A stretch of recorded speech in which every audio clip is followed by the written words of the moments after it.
Remember, I told you guys this would happen. With the Kardashians, everything becomes content. So as soon as there was a dispute or a scandal about Meghan Markle and Prince Harry's photographs from the Kris Jenner party, we discussed that Kim Kardashian would definitely be giving us her side of the story or more details or the behind-the-scenes conversations at some point on one of their, projects or what have you. And it turns out she revealed the details on an episode of Khloé Kardashian's podcast. So before we dive into exactly what Kim said and what it actually shows us and what it means for Harry and Meghan, I would like to invite you to subscribe, click the like button, hype, and share this video only if you want to. So bottom line, this was not good for Harry and Meghan. We all have previously discussed the mistake that Harry and Meghan made by tagging along to Kris Jenner's birthday party after they went to some charitable gala over Remembrance Day weekend, complete with Harry wearing a poppy. The reason why this didn't come off well is because there's just such extreme excess and opulence and over-the-top frivolity involved in the Kris Kardashian birthday party. I mean, good for her. But for Harry and Meghan, who put out multiple Veterans Day and Remembrance Day posts during that time, Harry went all the way up to Canada to try to show that he could still do Prince-type work for Remembrance Tide, he called it, which is not even a real thing. I'm pretty sure they really tried to push that they cared about Remembrance Day and that they cared about the veterans and Veterans Day and all of that. But then they show up at this super frivolous, full of excess birthday party, get the pictures taken, have them posted, and then are like, no, take them down. Remembrance Day and the week around it is supposed to be about respect for the sacrifices that people made. And that veterans made. Huge sacrifices that we now all enjoy the fruits of.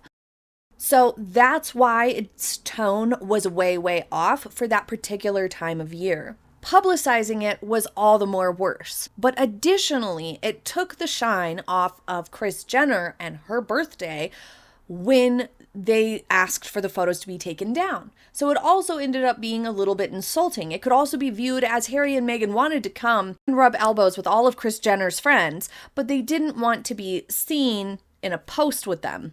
It was poor etiquette on many, many levels. On the Remembrance Day level, on the let me be there but don't post pictures with me level, on the stealing the shine and attention away from someone's birthday level. Lots of levels of poor etiquette. So Kim says that they were told that it was totally cool to post the pictures. So that means that Meghan and Harry's team trying to push out into the press that no, they didn't give permission and they never signed a waiver was a total lie, which we knew because people who were close with the Kardashians were like, there's never anything to sign. If you show up and you pose for a photo, we get to post it. Simple as that, because that's common sense. But Meghan and Harry's leak that they didn't sign anything, Kim has shut that down. They had permission to post. Then Kim said that they only took them down because they realized it was Remembrance Day and did not want to be seen at a party. So if this is the real reason why Meghan and Harry asked for the photos to be taken down, it tells us that they didn't have the foresight to make that decision in the first place. That maybe we shouldn't take pictures if we're going to go to this party out of respect for Remembrance Day. They only thought of it afterwards when there was backlash online of people saying, oh, all these posts that you've made and all this effort that you've made for Veterans Day and Remembrance Day really didn't mean that much because it wasn't enough for you to realize you shouldn't be posting pictures of you at some party. And it's profoundly important to remember that at this juncture, Harry especially, but Meghan also, they are still trying to be seen as royals whenever it suits them. They use their titles excessively and frequently. Harry's little nonsense in Canada, the posts that are all preachy. These are examples of Harold and the Meg striving to retain a degree of royal vibes to their public image. Because the real royals dedicate their entire week to respectful and ceremonial events to honor the veterans and support them. So the Sussexes lamely try to mimic that, but then they undermine their own efforts with this party appearance? What message does it give to the public? For real royals, who are rarely, if ever, spotted doing any other sorts of activities that week, it shows that they genuinely care and prioritize. They want all the press focused on the Veterans and Remembrance Day, while the Sussexes are exposed as only caring as far as the press and posts are concerned. Once those are done, they're not thinking about it anymore. They're not living the same way they want to be seen. They want to say they care, but not follow through with the actions that show they care. If they dropped the charade of desperately clinging to faux royal concept, then no one would care that they attended the party. But that means they'd need to stop the pretend royal nonsense. What I'm trying to say is that this only matters because Harry and Meghan are still trying to be viewed as royals, in which case we should be judging what people who want to be viewed as philanthropists and leaders of culture or people who still want to be viewed as part of the royal family, like Harry and Meghan do. They should be judged on their actions as a whole. They should be judged on what else they did that week. But if Harry and Meghan stopped the charade and they just lived like normal private people and stopped trying to pretend to be royal all the time or cling on to that connection and reinforce that connection all the time and use their titles, if they were just living normally, then no one would care because they're living a private life. For example, Princess Eugenie, Princess Beatrice, they are not overanalyzed for every event that they do, but they are also not behaving the same way Harry and Meghan do, where they are publicizing use of their titles all the time, where they're having basically a piper announce their title anytime someone comes within their vicinity. They're not out there making preachy posts and then turning around and showing up at a party that they also publicize. They're not doing that. This just highlights Harry and Meghan's big mistakes here on a PR front, the way that they are trying to do both these things at the same time with no understanding or concept of what it actually means and the consequences of their actions. But I'm not 100% sure that's the real reason. I still think the real reason why Meghan wanted the pictures taken down was because she looked so bad in them. I mean, look at this. This makes her look so bad. This outfit was horribly tragic.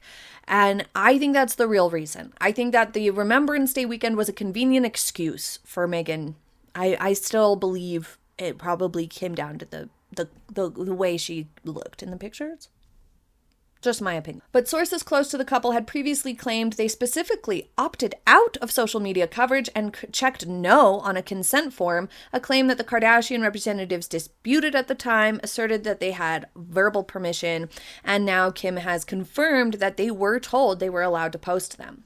So this does not do Meghan and Harry any favors. Also, Kim and Khloé were very careful to specify that Meghan is friends with Kris, not them necessarily. So not only did no consent forms exist, which we already knew, but Meghan and Harry said okay.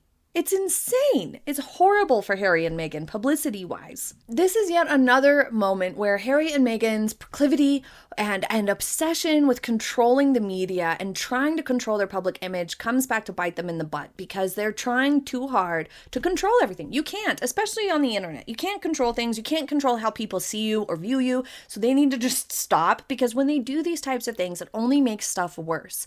Them going was a mistake, and not having the foresight to say, hey, no, let's not post pictures. There was plenty of other celebrities there, like Adele, who didn't get any photographs taken of themselves while they were there, and everyone respected that. There's no photographs of Adele in the party, I don't think, and there's only one of her entering the party, and she covered her face because she didn't want to be seen going. So what? Who cares? Meghan and Harry could have taken that approach had they had the foresight to realize that, oh yeah, I'm supposed to care about Remembrance Day right now. I probably shouldn't be seen at this party, so let's not. No, they didn't have that foresight. But there's another layer to it. Once they asked it to be taken down, it wasn't only rude to the Kardashians and to Kris Jenner, to, stealing attention and stuff. It also made it a way bigger story. It made it a huge deal. And all this speculation and all these people were like, well, why did they? Oh my gosh, what's going on? If they had just left it alone, it would have fizzled out a lot faster and gone away a lot faster, and fewer rumors would have started about it. People would have frowned on them for doing that on Remembrance Day, but that would have been it. That would have been the maximum of this story. Instead, it's dragged on for months now at this point, and Kim's version of events, we have no reason to believe that she is making this up at all. I believe that what Kim is saying here is truthful, and that just makes the Sussexes look all the more worse. And Meghan's inability to not be so uptight and so controlling and so intense and persnickety about everything has been revealed once more. Kim, no matter what you think of her, has been very, very successful in harnessing the power of social media and marketing. And she's very clever with her and her family's marketing. She just is. She does have a knack and talent for the influencer vibe, the utilizing social media to boost a brand and to sell a very specific brand. She does have skill there. I don't care what you say. She's one of the most successful people to have ever been on social media, Kim Kardashian and all of her family. And she has boosted all of her family, and their careers are almost entirely dependent on social media presence. Like, if they didn't have that going for them, they would not have been anywhere near as successful as they are. So Kim Kardashian, naturally, because of the way she thinks and how she's built her brand and whatnot, later told Meghan that she wanted to do a campaign for Skims with Meghan, and that they would post it and then take it down and say, oh, I didn't have permission, and kind of make light of the issue, turn it into a little bit of a joke, or try to make it another like iconic moment, you know, that sort of a thing that the Kardashians have done before. And Meghan didn't want to, I guess, which makes sense. Meghan doesn't necessarily have, you know, modeling abilities. She doesn't necessarily have the body type to really, you know, make Skims look attractive on her the way they can with the Kardashians. You know, they have created and had work done to create a very dramatic hourglass shape. So, I mean, for Meghan to participate in that, she probably wouldn't flatter her as well. That's all I'm trying to say. Not in a rude way. Everybody needs the chance to, you know, do things and try things and stuff like that. But I just don't see Meghan liking the way that she looks in those scenarios or in that sort of an ad campaign. So anyway, had Meghan though said, okay, maybe something that's not like the underwear and shapewear, but something that's more like loungewear or something like that she'd be more comfortable doing, it would have created a pop culture moment, even though Meghan is so disliked. Kim participating in something like that with Meghan, it would have shown that Meghan doesn't have to all the time take herself so incredibly seriously, and that she can be self-deprecating or tease herself a little bit, and that she can go with the moment a little bit more, because this would have been a situation where she would have needed to capitalize on that really quickly shortly thereafter for it to really have maximum impact online. And it would have also settled down and toned down the story of how this whole drama played out and how Meghan and Harry, like I said, I think just kind of used Remembrance Day as an excuse to take down unflattering photographs and lacked the foresight and actual, genuine respect for Remembrance Day to have not had the photos posted in the first place. But what do you guys think? Do you think it really came down to Meghan not liking the photographs and used Remembrance Day as an excuse? Or do you think it actually came down to Remembrance Day and they really did think, oh, gee whiz, we made a mistake, let's have those taken down?